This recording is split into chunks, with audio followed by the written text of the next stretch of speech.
All right, let's go to number 2. Number 2 says, what would happen to the equilibrium price and quantity of coffee if the wages of bean pickers fell and the price of tea fell?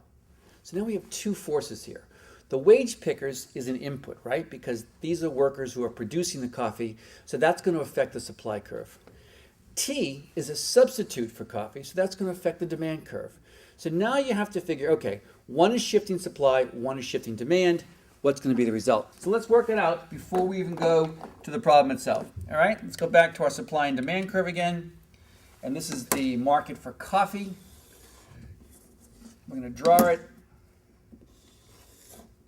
We'll put quantity here of coffee so we know.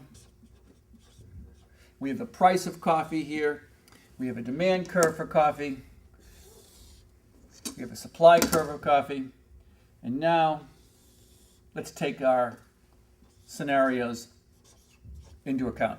We've got an original equilibrium here, which is, we'll call it P0, and we have Q0. All right, so if you draw all this out, and I do it every time because I think it's so important that you draw it out and help set up, and now you can answer things logically. So the first thing they said is that the wage of coffee bean pickers fell.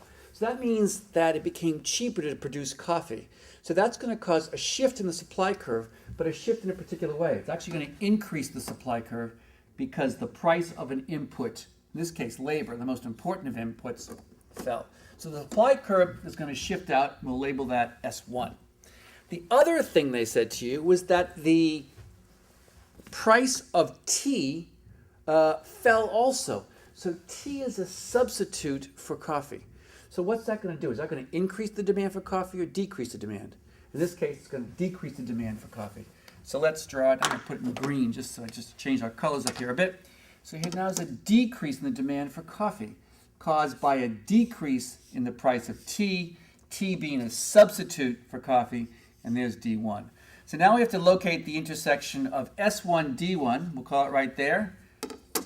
We'll draw over the price here. We'll draw it, we're right on top of our other one, so kind of tells you what's going on somewhat with the answer. So here it is. We've set it up. We've made the two changes that have been requested by the question, which is a change in the supply curve caused by the wage decrease and a decrease in the demand curve caused by a decrease in the price of a substitute. Let's walk through our answers here. It says A, price will fall and effect on quantity is ambiguous.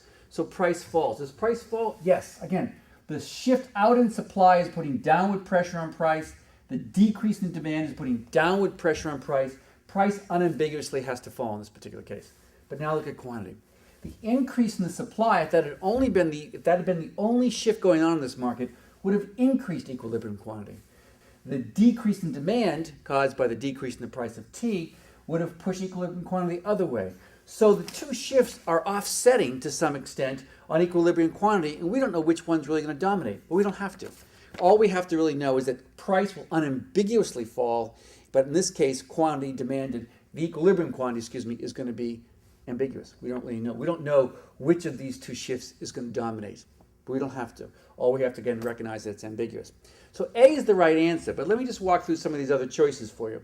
It says price will rise and the effect of quantity is ambiguous.